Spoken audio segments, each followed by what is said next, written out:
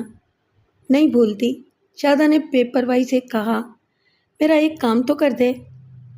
ایک کیا؟ 100 کام بول۔ میں مکئی کے اندر اپنی جوتی چھوڑ آئی ہوں، شادہ نے کہا اور اشارے سے وہ جگہ بھی بتائی جہاں اس نے جوتی اتاری تھی۔ ذرا میری جوتی تو لا دے۔ نواز جوتی لینے کھیت کے اندر چلا گیا۔ ذرا سی کوشش کے بعد اسے جوتی مل گئی۔ وہ تلے والی سلیم شاہی جوتی تھی۔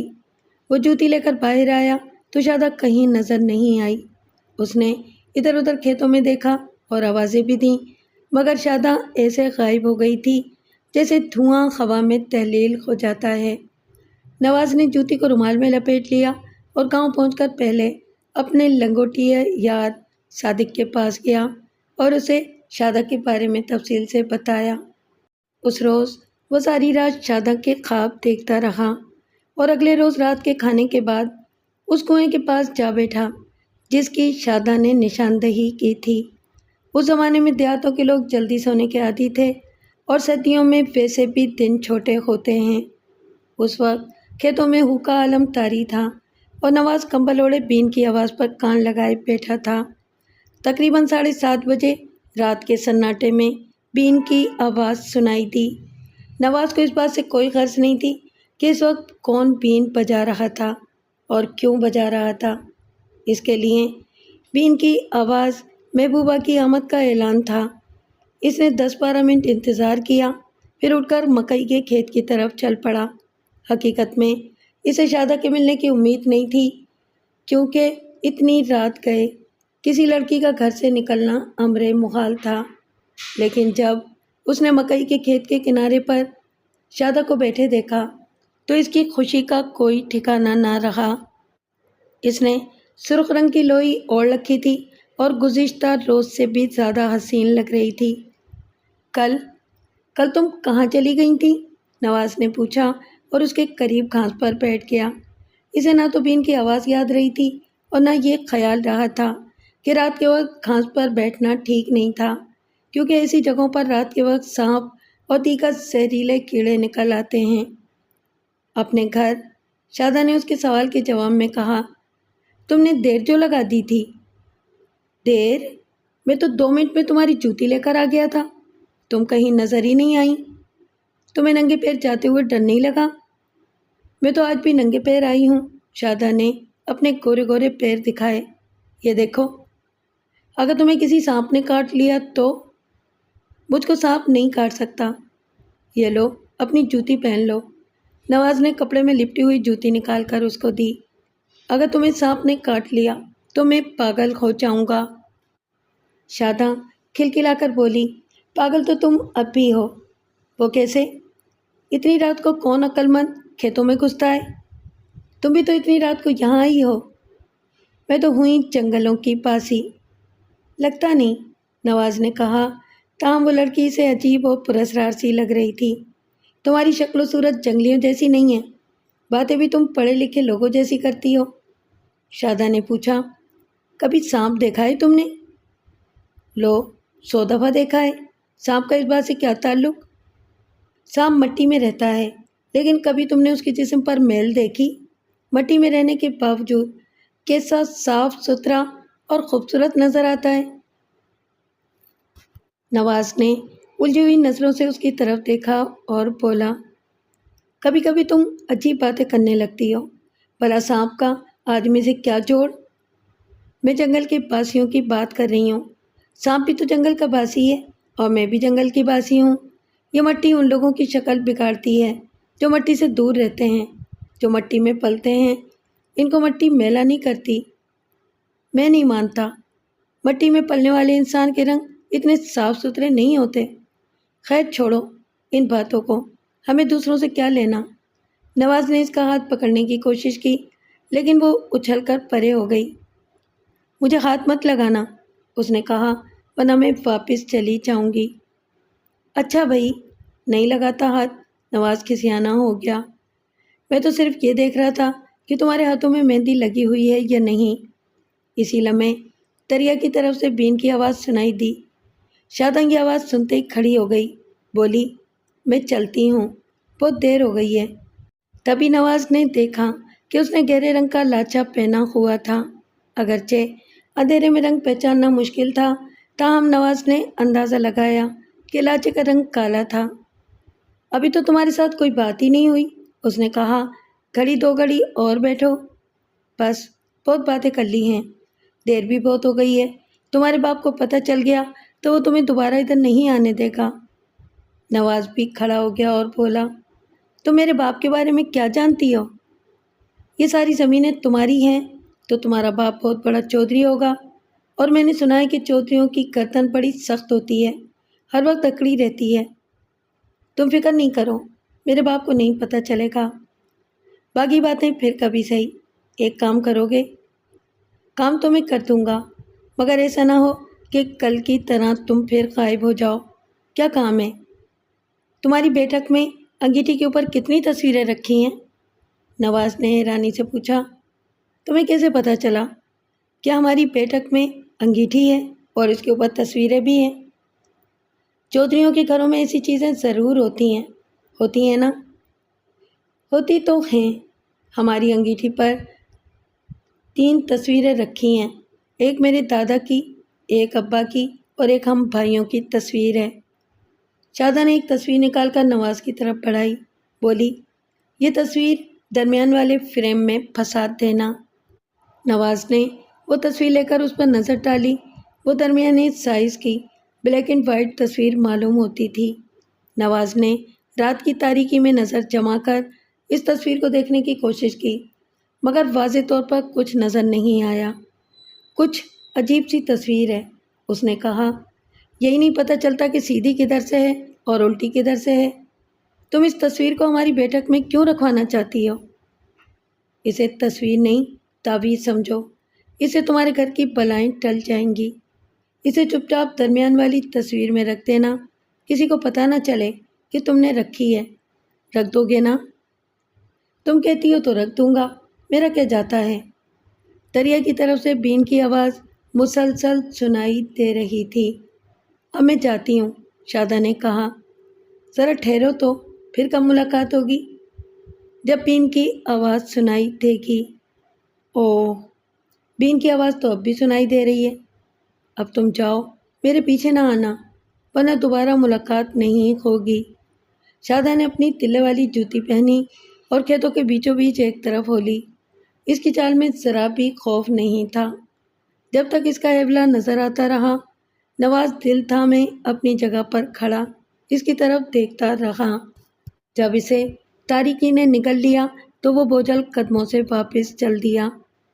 گاؤں پہنچ کر نواز اپنے دوست صادق سے ملا اور اسے ساری بات بتانے کے بعد وہ تصویر دکھائی جو شادہ نے اسے دی تھی۔ وہ ایک مرد اور ایک عورت کی نامکمل تصویر تھی۔ تصویر کا سروں والا حصہ کینچی سے کاٹ دیا گیا تھا اور کندھوں سے نیچے والا حصہ موجود تھا۔ عورت نوجوان معلوم ہوتی تھی، اس نے ریشمی سوٹ پہنا ہوا تھا۔ مرد کی عمر کا اندازہ لگانا مشکل تھا، اس نے کندھے پر پٹکا لے رکھا تھا اور سفید شلوار قمیض میں ملبوس تھا۔ یہ کس کی تصویر ہے؟ صادق نے تصویر کا معائنہ کرنے کے بعد پوچھا۔ پتہ نہیں، نواز نے جواب دیا۔ شادہ نے یہ تصویر آتش دان کے اوپر رکھی ہوئی درمیانی تصویر میں رکھنے کے لیے کہا ہے۔ اس نے یہ بھی کہا ہے کہ یہ ایک طرح کا تعویذ ہے اور اس سے رد بلا ہوگا۔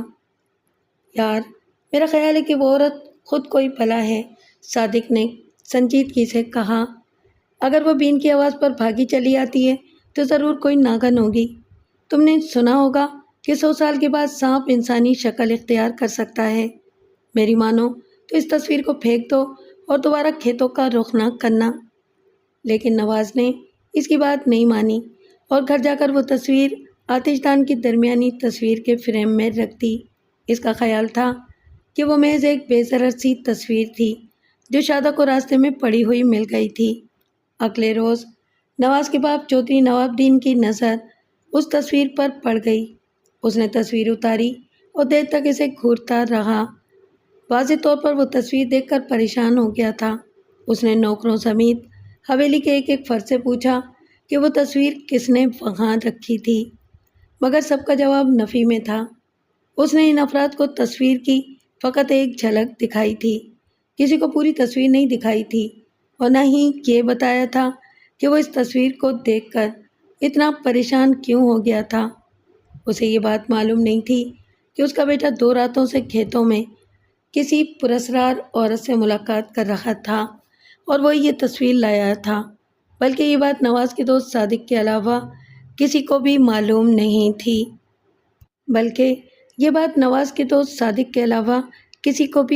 نہیں تھی۔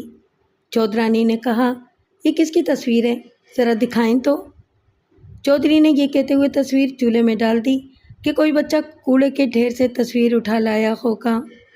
نواز کے دوست صادق نے SI کو بتایا کہ 2 روز تک نواز بہت پریشان پھرتا رہا کیونکہ رات کو بین کی آواز سنائی نہیں دی تھی۔ تیسری رات وہ کھیتوں کی طرف نکل گیا، مگر اسے مایوس لوٹنا پڑا کیونکہ شاداں کہیں نظر نہیں آئی۔ چوتھے روز وہ رات کے کسی پہر گھر سے نکل گیا اور واپس نہیں آیا۔ یہ معلوم نہیں ہو سکا کہ وہ بین کی آواز سن کر گیا تھا یا ایسے ہی چلا گیا تھا، اور کل چاند کی 14ویں تاریخ تھی۔ SI نے کہا، میرا خیال ہے کہ وہ شادہ کے ساتھ کہیں چلا گیا ہے۔ میں نے پوچھا، کچھ پتہ چلا کہ شادہ کون تھی؟ کچھ پتہ نہیں چلا، اس نے نفی میں سر ہلایا۔ یہ شادہ والی کہانی صادق کے سوا کسی کو معلوم نہیں ہے۔ جس طریقے سے اس نے یہ کہانی سنائی ہے، اس سے یہ افسانہ زیادہ معلوم ہوتا ہے۔ میرا خیال ہے کہ نواز کو گاؤں کی کسی حسین لڑکی سے عشق ہو گیا ہوگا اور وہ اسے بھگا کر شہر لے گیا ہے۔ کیا گاؤں کی کسی لڑکی کی گمشدگی کی اطلاع بھی ملی ہے؟ نہیں، کسی لڑکی کی گمشدگی کی اطلاع ابھی تک نہیں ملی۔ ہو سکتا ہے کہ لڑکی والوں نے اپنی عزت کی خاطر ابھی تک اس بات کو چھپا رکھا ہو۔ اس کی بات معقول معلوم ہوتی تھی، لہٰذا میں اپنے دوسرے کاموں میں مصروف ہو گیا۔ دوپہر کے بعد تقریباً 3 بجے 2 آدمی تھانے پہنچے اور بتایا کہ تھوڑی دیر پہلے ایک کھیت سے محمد نواز کی لاش ملی ہے۔ میں نے مذکورہ ASI کے علاوہ 2 سپاہیوں کو ساتھ لیا اور ٹانگے میں بیٹھ کر موضع احمد نگر پہنچ گیا۔ میرا خیال تھا کہ نواز کو قتل کیا گیا تھا۔ دیہاتوں میں لڑکی کے معاملے میں قتل ایک معمولی بات سمجھی جاتی ہے، لیکن وہاں پہنچ کر کچھ اور ہی قصہ معلوم ہوا۔ نواز کی لاش گنے کے کھیت میں پڑی ہوئی پائی گئی تھی اور اس کی بائیں پنڈلی پر سانپ کے کانٹے کا نشان تھا۔ چودھری نواب دین کا کہنا تھا کہ اس کے بیٹے کو قتل کیا گیا ہے، کسی نے ارادہ قتل سے اس پر سانپ چھوڑا تھا، لیکن وہ اس کا کوئی ثبوت پیش نہیں کر سکا۔ میں نے گنے کے اس کھیت کا معائنہ کیا جہاں سے لاش ملی تھی۔ وقوعہ پر قدموں کے اتنے زیادہ نشانات تھے کہ کسی عورت کے قدموں کے نشانات تلاش کرنا بہت مشکل تھا۔ واضح طور پر قتل کی اطلاع پاتے ہی سارا گاؤں گنے کے کھیت میں پہنچ گیا تھا۔ اگر وہاں کسی عورت کے قدموں کے نشانات تھے بھی تو وہ مٹ گئے تھے۔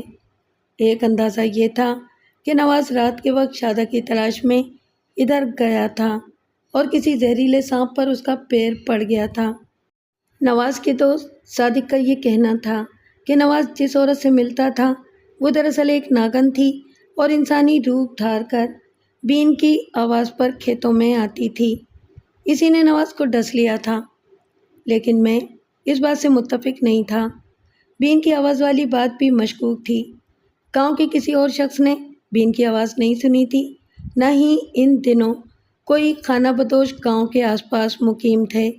نیز صادق نے شادہ کا جو حلیہ نواز کے حوالے سے بتایا تھا، گاؤں میں اس حلیے کی کوئی لڑکی موجود نہیں تھی۔ شادہ نام کی 2-3 عورتیں گاؤں میں موجود تھیں، لیکن ان کی عمریں اور حلیے بہت مختلف تھے۔ نواز نے صادق کو یہ بھی بتایا تھا کہ شادہ دریا کی طرف جاتی تھی، یعنی وہ اس کے گاؤں کی رہنے والی نہیں تھی۔ ساری بات الف ریلوی داستان معلوم ہوتی تھی، اس لیے میں نے اس معاملے پر سنجیدگی سے تفتیش نہیں کی اور کیس داخل دفتر کر دیا۔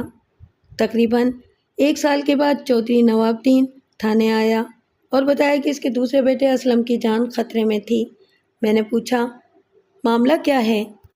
اسلم کے ساتھ بھی وہی کچھ ہو رہا ہے جو پارسال نواز کے ساتھ ہوا تھا۔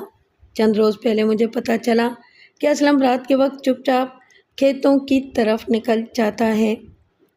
میں نے اس کی نگرانی کرنی شروع کی تو یہ بات صحیح معلوم ہوئی، اور خاص بات یہ ہے کہ رات کے وقت کھیتوں کی طرف سے بین کی آواز بھی سنائی دیتی ہے۔ آپ کو بین بجانے والے کا پتہ کرنا چاہیے تھا۔ ہم نے بہت کوشش کی مگر کچھ پتہ نہیں چلا کہ بین کون بجاتا ہے۔ بین کی آواز تھوڑی دیر کے لیے سنائی دیتی ہے۔ جب ہمارے آدمی آواز کا کھوج لگانے کے لیے نکلتے ہیں تو آواز آنی بند ہو جاتی ہے اور دور دور تک کوئی بندہ پرندہ نظر نہیں آتا۔ اسلم کو ہم رات کے وقت باہر نہیں جانے دیتے۔ جب بین کی آواز سنائی دیتی ہے تو وہ بے چین ہو جاتا ہے۔ آپ نے اس سے پوچھا نہیں کہ وہ کھیتوں کی طرف کیا کرنے جاتا ہے اور بین کی آواز کا اس سے کیا تعلق ہے؟ وہ کچھ نہیں بتاتا جی۔ مجھے تو یوں لگتا ہے کہ اس کے دماغ پر اثر ہو گیا ہے۔ کبھی کبھی وہ عجیب حرکتیں کرنے لگتا ہے۔ میری سمجھ میں نہیں آتا کہ کیا کروں۔ نوجوان لڑکا ہے، اسے گھر میں قید بھی نہیں رکھا جا سکتا۔ آپ ہماری کچھ مدد کریں، کم از کم اس بین بجانے والے کو پکڑ کر تھانے میں بند کر دیں تو کچھ مسئلہ حل ہو جائے۔ چودھری، بین بجانا تو جرم نہیں ہے۔ ہم کسی بھی شخص کو صرف اس وجہ سے تھانے میں بند نہیں کر سکتے کہ وہ بین بجاتا ہے۔ آپ کا بڑا بیٹا بھی بین کی آواز سن کر گھر سے نکل جایا کرتا تھا۔ ممکن ہے کہ یہ کوئی نفسیاتی مرض ہو۔ آپ اپنے بیٹے کو کسی ڈاکٹر کے پاس لے جائیں۔ ممکن ہے کہ یہ کوئی نفسیاتی مرض ہو۔ آپ اپنے بیٹے کو کسی ڈاکٹر کے پاس لے جائیں۔ ملک صاحب، مجھے یہ بات بعد میں معلوم ہوئی کہ نواز کھیتوں میں شادہ نامی کسی لڑکی سے ملنے جاتا تھا۔ یہ تو میں نے بھی سنا تھا، لیکن اس بات کا کوئی ثبوت نہیں ملا۔ یہ بھی کوئی نفسیاتی مرض ہی معلوم ہوتا ہے۔ آپ مجھے یہ بتائیں، گاؤں کی کوئی لڑکی رات کے وقت گھر سے نکل کر کھیتوں میں جا سکتی ہے؟ ایسا کبھی ہوا تو نہیں، لیکن یہ بات ناممکن بھی نہیں۔ چلیے مان لیا کہ ناممکن نہیں، لیکن یہ تو بتائیں کہ شادہ گئی کہاں؟ 1 سال میں اس کا کوئی سراغ نہیں ملا۔ سراغ تو کوئی نہیں ملا، اس نے سوچتے ہوئے جواب دیا۔ ویسے سچی بات یہ ہے کہ ہم نے کوئی کوشش بھی نہیں کی۔ کیا اسلم بھی کسی لڑکی سے ملنے جاتا ہے؟ ابھی تک اس بات کی تصدیق نہیں ہو سکی۔ 2 آدمیوں نے ایک دفعہ چھپ کر اسلم کا پیچھا کیا تھا، مگر وہاں کوئی لڑکی نظر نہیں آئی۔ شاید اس نے پیچھا کرنے والوں کو دیکھ لیا تھا۔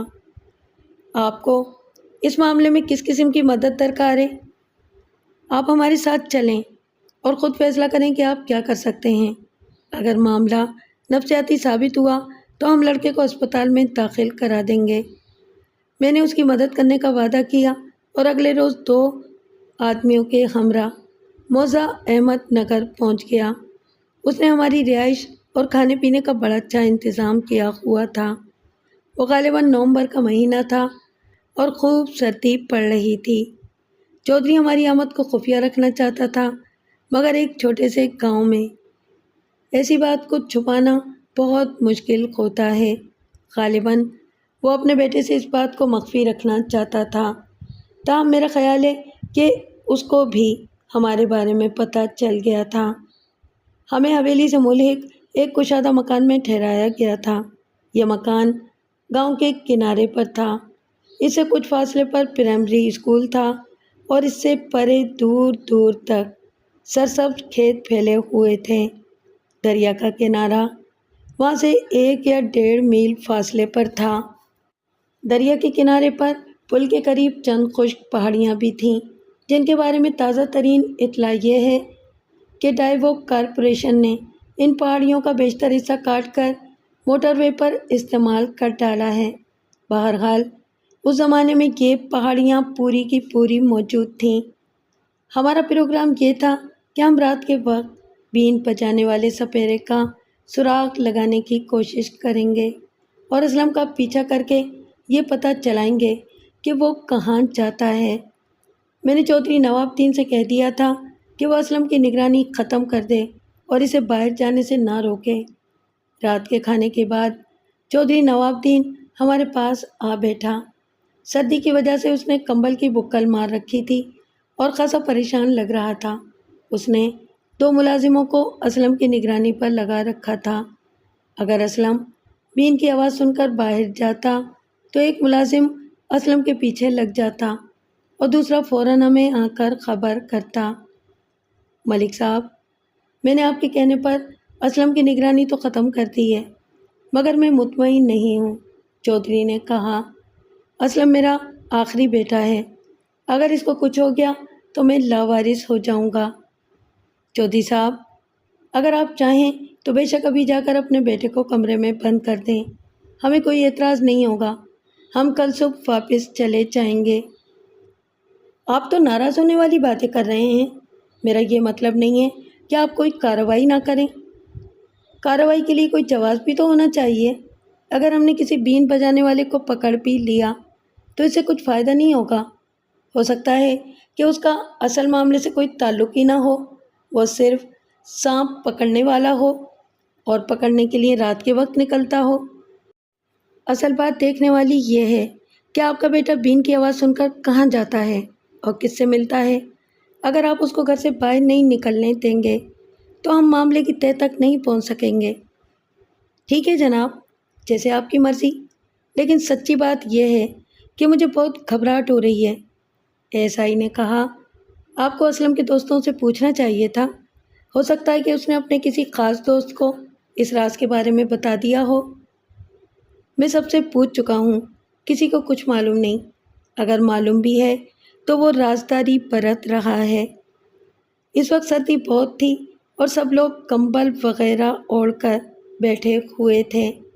ایک ملازم سوپ بنا کر لے آیا اور سب کو گرم گرم پیالے تھما دیے۔ تھوڑی دیر کے بعد بات چیت جنوں، بھوتوں اور چڑیلوں کے بارے میں ہونے لگی۔ ایس آئی نے کہا، کہتے ہیں کہ 100 سال کے بعد شیش ناگ کے اندر جون بدلنے کی صلاحیت پیدا ہو جاتی ہے۔ سنا تو ہم نے بھی ہے، چودھری نے کہا، پر ایسا آدمی کبھی دیکھا نہیں جو سانپ سے انسان بنا ہو۔ اس کی پہچان بڑی آسان ہے، سپاہی نے مفید معلومات فراہم کی۔ ایسے آدمیوں کی آنکھیں گول اور سیاہ ہوتی ہیں اور وہ ہر وقت ہونٹوں پر زبان پھیرتے رہتے ہیں۔ یہ سب ڈھکوسلے ہیں، میں نے کہا۔ ڈھکوسلے نہیں ہیں جی، اس سلسلے میں بڑی روایتیں مشہور ہیں، چودھری نے کہا۔ ہم نے اپنے بڑے بوڑھوں سے شیشناگ کے آدمی بننے کی بہت سی کہانیاں سنی ہیں۔ میرے دادا کہتے ہیں کہ بچپن میں ایک دفعہ وہ پہاڑی پر بیٹھے بکریاں چرا رہے تھے۔ اتنے میں ایک ناگ دریا میں تیرتا ہوا کنارے پر پہنچا اور جھاڑیوں میں قدم رکھتے ہی خوبصورت جوان کا روپ ڈھال لیا۔ اس کا لباس سبزی مائل مٹیالے رنگ کا تھا اور اس پر میل کا ذرا سا بھی دھبا نہیں تھا۔ یہ 100 سال کا بوڑھا ناگ خوبصورت جوان کیسے بن گیا؟ میں نے کہا، اگر اس نے جون بدلی ہی تھی تو اسے 100 سالہ بڈھے کا روپ اختیار کرنا چاہیے تھا۔ یہ تو آپ نے بڑے پتے کی بات کی ہے، ایس آئی نے کہا۔ ہمارا اس طرف کبھی دھیان ہی نہیں گیا۔ ہم آج تک یہی سنتے آئے ہیں کہ سانپ جب جون بدلتا ہے تو جوان آدمی کا روپ دھارتا ہے۔ ایک بات اور ہے، میں نے کہا، سانپ نے تو جون بدل لی اور آدمی کا روپ بھی اختیار کر لیا، لیکن اس کے بدن پر کپڑے کہاں سے آئے؟ کون سا درزی اس کے کپڑے سیتا ہے؟ اس بات پر سب نے کہا لگایا اور محفل میں جو خوف کا تاثر پیدا ہو رہا تھا وہ قدرے کم ہو گیا۔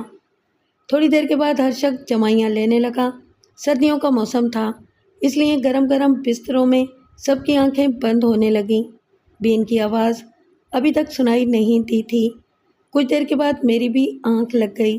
سونے سے پہلے میں نے سپاہی سے کہہ دیا تھا کہ وہ جاگتا رہے اور اگر بین کی آواز سنائی دے تو مجھے جگا دے۔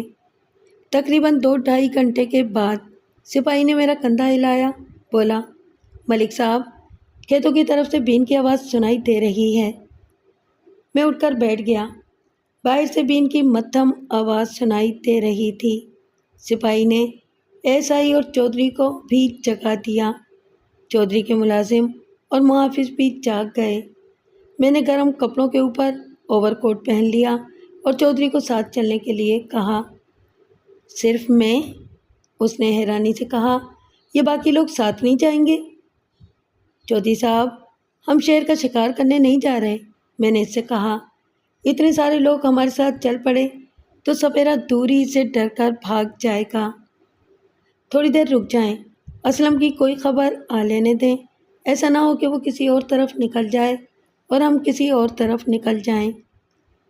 اسلم کی نگرانی کے لیے ASI موجود ہے، میں نے کہا اور ASI کی طرف متوجہ ہوا۔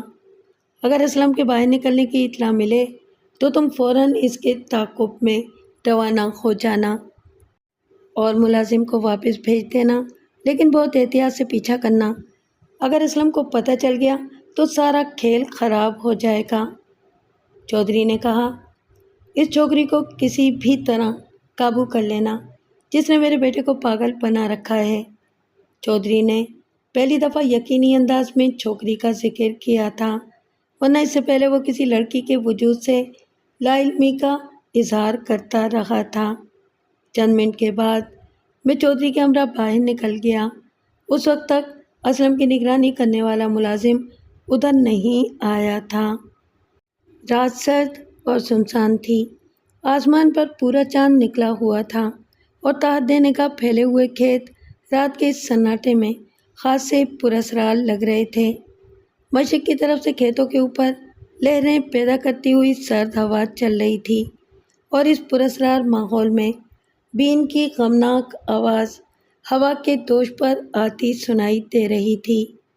وہ آواز کبھی تیز اور کبھی آہستہ سنائی دیتی تھی، اگرچہ میں نے کئی دفعہ بین سنی تھی، مگر رات کے اس سناٹے میں وہ آواز دل پر عجیب اثر کر رہی تھی۔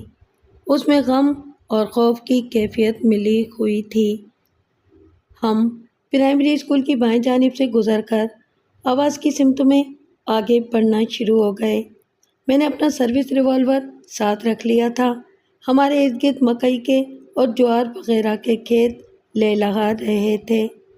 تھوڑے تھوڑے فاصلے پر کیکر اور شیشم کے بلند قامت پیڑ ایستادہ تھے۔ میری خواہش یہ تھی کہ ہم سائے میں آگے بڑھیں یا کم سے کم کھیتوں کی اوٹ میں رہیں، مگر ہر جگہ سایہ اور اوٹ میسر نہیں تھی۔ ابھی ہم نے 2-2.5 فلنگ کا فاصلہ طے کیا تھا کہ بین کی آواز مدھم ہو گئی اور یوں محسوس ہوا کہ اس کی سمت بھی تبدیل ہو گئی تھی۔ میں نے چودھری کو روکتے ہوئے کہا، چودھری صاحب، کچھ محسوس کیا آپ نے؟ چودھری نے کمبل کی بکل مار رکھی تھی اور منہ سر لپیٹ رکھا تھا۔ کیا ہوا؟ اس نے پوچھا۔ ایسے لگتا ہے کہ بین کی آواز کا رخ تبدیل ہو گیا ہے۔ پہلے اس طرف سے آواز آ رہی تھی، اب اس طرف سے آ رہی ہے۔ میں نے ہاتھ سے اشارہ کیا۔ چودھری نے کانوں سے کمبل ہٹایا اور آواز کے بارے میں غور کرنے کے بعد بولا، ہاں، کچھ لگتا تو ہے۔ یہ ہوا کا کرشمہ بھی ہو سکتا ہے۔ ہو تو سکتا ہے، لیکن کچھ اور نہ ہو۔ اور کیا؟ یہ سارا معاملہ ہی جناتی قسم کا ہے۔ ناگن کا عورت کا روپ اختیار کر جانا اور بین کی آواز پر کھچے چلے آنا۔ سچ پوچھیں تو مجھے کچھ گھبراہٹ سی ہونے لگی ہے۔ میں نے غور سے بین کی آواز سنی اور اپنا رخ آواز کی نئی سمت کی طرف کرتے ہوئے کہا، اب تو منزل پر پہنچ کر ہی واپس پلٹیں گے، آئیں قدم بڑھائیں۔ میں یہ بتانا بھول ہی گیا کہ چودھری کے پاس ڈبل بیرل شاٹ گن تھی جسے اس نے ہاتھ میں پکڑ رکھا تھا۔ کارتوسوں کی پیٹی اس کے کندھے پر لٹک رہی تھی۔ ابھی ہم نے تھوڑا سا فاصلہ اور طے کیا تھا کہ بین کی آواز آنا بند ہو گئی۔ ہمارے دائیں طرف پہاڑیاں تھیں اور آگے کچھ دور دریا کا نشیبی علاقہ شروع ہو جاتا تھا جس میں کثرت سے جماؤ اور سرکنڈے اگے ہوئے تھے۔ رات کے وقت اس وسیع جنگل میں ایک نامعلوم سپیرے کو تلاش کرنا بہت مشکل کام تھا۔ ہم ایک ٹیلے کے پاس رک کر آپس میں مشورہ کرنے لگے۔ چودھری نے دوبارہ اس امر کا اظہار کیا کہ وہ کچھ گھبراہٹ محسوس کر رہا تھا۔ اس کی گھبراہٹ کچھ عجیب قسم کی تھی۔ اسی لمحے ایک مدھم چیخ رات کے سناٹے میں ابھرتی سنائی دی۔ وہ انتہائی دردناک قسم کی چیخ تھی۔ چیخ کی آواز سنتے ہی چودھری سینے پر ہاتھ رکھ کر زمین پر بیٹھ گیا۔ یہ چیخ کچھ جانی پہچانی معلوم ہوتی ہے، اس نے کہا۔ یہ سن کر میں پریشان ہو گیا۔ میں نے اسے تسلی دی اور ساتھ چلنے کے لیے کہا۔ تبھی میں نے ایک کالی سی شے کو سرکنڈے کے پودوں میں روپوش ہوتے دیکھا۔ وہ کھیتوں سے نکل کر تیزی سے سرکنڈوں میں داخل ہو گئی تھی۔ میں فقط اس کا ہیولہ ہی دیکھ سکا تھا۔ یہ اندازہ نہیں لگا سکا تھا کہ وہ کوئی انسان تھا یا درندہ۔ میرے دل میں شے کا پیچھا کرنے کا خیال بھی آیا، مگر چودھری کی حالت اور چیخ کی آواز نے مجھے ایسا کرنے سے باز رکھا۔ میں نے چودھری کو ہاتھ سے پکڑ کر کھڑا کیا اور ہم اس سمت میں روانہ ہوئے جس سمت سے چیخ کی آواز سنائی دی تھی۔ خدا خیر کرے، چودھری بار بار کہہ رہا تھا۔ خدا خیر کرے، میرا بیٹا خیریت سے ہو۔ 3 یا 4 منٹ کے بعد کچھ دور سے ایسائی کی آواز سنائی دی۔ ملک صاحب، ملک صاحب۔ قربان علی، میں نے جواب دیا، ہم آ رہے ہیں۔ اس کے ساتھ ہی دوڑتے ہوئے قدموں کی آواز سنائی دی۔ ایسائی قربان علی آوازیں لگاتا ہوا اور دوڑتا ہوا ہماری طرف آ رہا تھا۔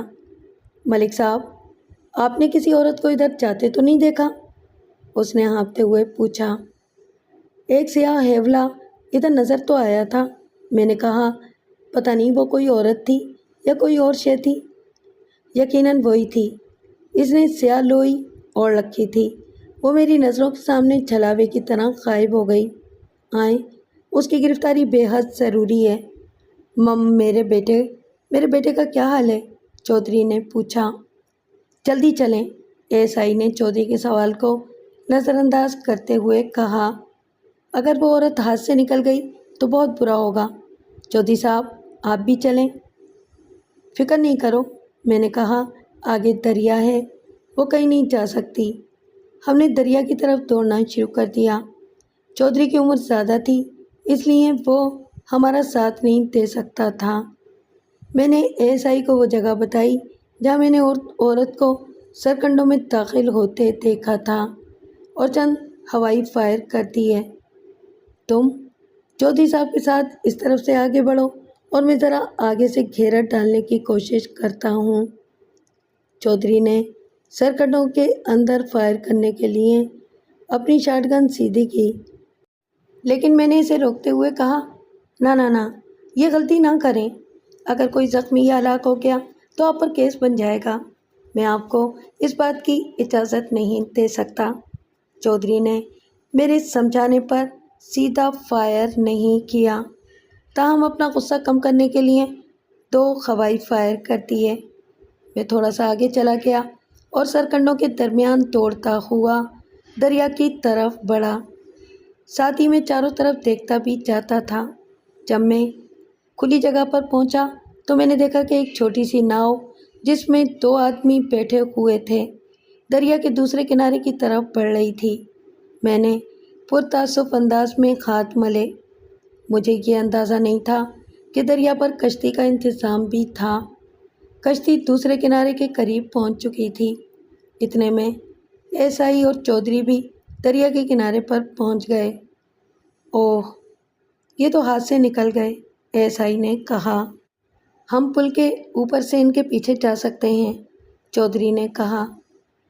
فاصلہ بہت زیادہ ہے، میں نے پل کی طرف دیکھتے ہوئے کہا۔ کم سے کم 2 میل کا چکر پڑ جائے گا، بلکہ کچھ زیادہ ہی ہو جائے گا، کیونکہ بیچ میں پہاڑی بھی ہے۔ چودھری ان کا تعاقب کرنے پر اصرار کرنے لگا۔ ایسائی نے مجھے ایک طرف کر کے کان میں کہا، ملک صاحب، چودھری کا بیٹا شاید ختم ہو چکا ہے، ہمیں اس کی خبر لینی چاہیے، وہ مکئی کے کھیت میں پڑا ہے۔ میں نے چودھری سے کہا، کشتی والے کوئی سیدھے سادے ماہی گیر بھی ہو سکتے ہیں۔ یہ لوگ رات کے وقت دریا میں کانٹے وغیرہ لگا جاتے ہیں اور صبح کر کانٹوں میں پھنسی ہوئی مچھلیاں نکال لیتے ہیں۔ آئیں، آپ کے بیٹے کا پتہ کریں۔ تینوں سرکنڈوں اور کھیتوں کے درمیان سے ہوتے ہوئے مکئی کے کھیت کے پاس پہنچ گئے۔ میں نے اسلم کو اس کھیت کی طرف جاتے دیکھا تھا، ایسائی نے کہا، اور وہ عورت بھی اسی کھیت سے نکل کر بھاگی تھی۔ غالباً وہ چودھری کو ذہنی طور پر صدمہ برداشت کرنے کے لیے تیار کر رہا تھا۔ آپ نے اس عورت کو اس وقت کیوں نہیں پکڑا؟ چودھری نے کہا۔ اور وہ چیخ کس نے ماری تھی؟ میں اس چیخ کی وجہ سے الجھن کا شکار ہو گیا تھا، اور وہ عورت بالکل چھلاوے کی طرح نظروں سے اوجھل کھو گئی تھی۔ میں اس کو ڈھونڈتا ہی رہ گیا، پتہ نہیں اسلم کہاں چلا گیا۔ ایس آئی نے ادھر ادھر نظریں دوڑاتے ہوئے کہا۔ کھیت کے اندر دیکھنا پڑے گا۔ ہم تینوں مکئی کے کداور کھیت کے اندر داخل ہو گئے۔ چودھری خاصا پریشان نظر آ رہا تھا۔ اس نے 2-3 بار بیٹے کو آواز دی، پھر بولا، اوہ، پر وہ کھیت کے اندر کیا کرنے گیا تھا؟ مجھے تو یقین نہیں آتا کہ وہ اب تک اندر بیٹھا ہوگا۔ ایس آئی ہم سب سے آگے تھا اور اس نے ہاتھ میں ٹارچ پکڑ رکھی تھی۔ چند قدم چلنے کے بعد مکئی کے پودوں کے درمیان کپڑوں کی جھلک دکھائی دی۔ ایس آئی نے ان کپڑوں پر روشنی ڈالی تو رات کی خاموشی میں پھنکارنے کی آواز گونجی، اور ایک 2-2.5 فٹ لمبا سانپ جو اسلم کے بے سو حرکت جسم کے ساتھ بیٹھا ہوا تھا، زمین سے 3-4 فٹ اونچا اچھلا۔ وہ واضح طور پر ایس آئی پر حملہ آور ہوا تھا، مگر پودے اس کی راہ میں روک بن گئے تھے۔ پھر وہ زمین پر گرا اور تیزی سے ایک طرف نکل گیا۔ چودھری پہلے تو سانپ سے ڈر کر پیچھے ہٹا، پھر جب اس کی نظر بیٹے کی لاش پر پڑی تو اس نے سینہ پیٹنا شروع کر دیا۔ میں نے لاش کا معائنہ کیا تو دیکھا کہ اس کی بائیں پنڈلی پر سانپ کے کانٹے کا نشان موجود تھا۔ اسی اثنا میں مجھے قمیض کی جیب میں ایک تصویر کا کونا نکلا ہوا دکھائی دیا۔ میں نے چودھری کی نظر بچا کر وہ تصویر نکال لی اور اسے جیب میں رکھ لیا۔ یہاں پر اس کہانی کا حال کا باب بند ہو گیا اور ماضی کا دریچہ کھل گیا۔ میں 3 روز کے بعد دوبارہ موضع احمد نگر پہنچا اور واردات کی باقاعدہ تفتیش شروع کر دی۔ اگرچہ چودھری کے دونوں بیٹے سانپ کے کاٹنے سے ہلاک ہوئے تھے، لیکن جو واقعات میرے مشاہدے میں آئے تھے، اس سے یہ اندازہ ہوتا تھا کہ دونوں بھائیوں کو قتل کیا گیا تھا اور سانپ کو آلہ قتل کے طور پر استعمال کیا گیا تھا۔ جو تصویر مقتول اسلم کی جیب سے برآمد ہوئی تھی، وہ ویسی ہی تصویر تھی جیسی شادہ نے نواز کو دی تھی۔ تصویر ایک مرد اور عورت کی تھی۔ ان کے سروں والا حصہ کٹا ہوا تھا۔ عورت نے ریشمی سوٹ پہنا ہوا تھا اور اس کے پیروں میں پازیب بھی نظر آ رہی تھی۔ چونکہ وہ بلیک اینڈ وائٹ تصویر تھی، اس لیے کپڑوں کے رنگ کا اندازہ لگانا مشکل تھا۔ عورت دبلی پتلی تھی اور لڑکی ہی معلوم ہوتی تھی۔ اس کے دوپٹے پر گوٹا لگا ہوا تھا۔ مرد سفید شلوار قمیض میں ملبوس تھا۔ اس نے کندھے پر پٹکا ڈال رکھا تھا اور اس کے گلے میں ہار بھی نظر آ رہا تھا۔ اس کا جسم بھاری تھا اور لڑکی کے مقابلے میں خاصا بڑا لگتا تھا۔ غالباً لڑکی سے دگنی عمر کا تھا۔ اس نے تلے والا خصہ پہن رکھا تھا۔ واضح طور پر اس تصویر کا ساری کہانی سے گہرا تعلق تھا۔ میں نے چودھری کو تصویر نہیں دکھائی، نہ ہی اس کے بارے میں کچھ پوچھا، چونکہ اس سے پہلے چودھری ویسی ہی ایک تصویر کو دیکھ کر پریشان ہو چکا تھا۔ اس لیے میرا اندازہ یہ تھا کہ تصویر میں جو مرد تھا وہ چودھری ہی تھا اور غالباً وہ شادی کی تصویر تھی۔ میں نے ادھر ادھر سے پوچھ گچھ کی تو پتہ چلا کہ 21-22 سال پہلے چودھری نے دوسری شادی کی تھی اور نکاح گاؤں کے مولوی قطب الدین نے پڑھایا تھا۔ اب مجھے آگے بڑھنے کے لیے ایک سرا مل گیا تھا۔ میں بغرض تفتیش مولوی قطب الدین کے پاس پہنچا۔ اس وقت دن کے 10-11 بجے تھے اور مولوی قطب الدین مسجد کے کچے فرش پر، جہاں سردیوں کی دھوپ پھیلی ہوئی تھی، بچوں کو سپارہ پڑھا رہا تھا۔ اس کی داڑھی سفید تھی اور عمر 65 اور 70 سال کے درمیان معلوم ہوتی تھی۔ بچوں کی تعداد درجن بھر کے قریب تھی۔ ان میں لڑکیوں کی تعداد زیادہ تھی۔ میں نے بچوں کو چھٹی دے دی اور مولوی کے پاس جا بیٹھا۔ وہ فکر مندی سے میری طرف دیکھنے لگا۔ چونکہ میں وردی میں تھا، اس لیے اس نے بچوں کو چھٹی دینے پر کوئی اعتراض نہیں کیا۔ غالباً وہ سمجھ گیا تھا کہ معاملہ اہم تھا۔ آؤ جی تھانے دار جی، اس نے کہا، خیر نال آئے ہو نا؟ میرا نام ملک صفدر حیات ہے۔ میں نے کہا، ہمیں دیکھ کر لوگ سمجھ جاتے ہیں کہ خیر نہیں ہے۔ آپ مولوی قطب الدین ہیں؟ ہاں جناب، فدوی کا یہی نام ہے۔ گاؤں کے نکاح بھی آپ ہی پڑھاتے ہیں؟ ہاں جی، نکاح بھی پڑھاتے ہیں اور جنازے بھی پڑھاتے ہیں، بچوں کو سپارہ بھی پڑھاتے ہیں۔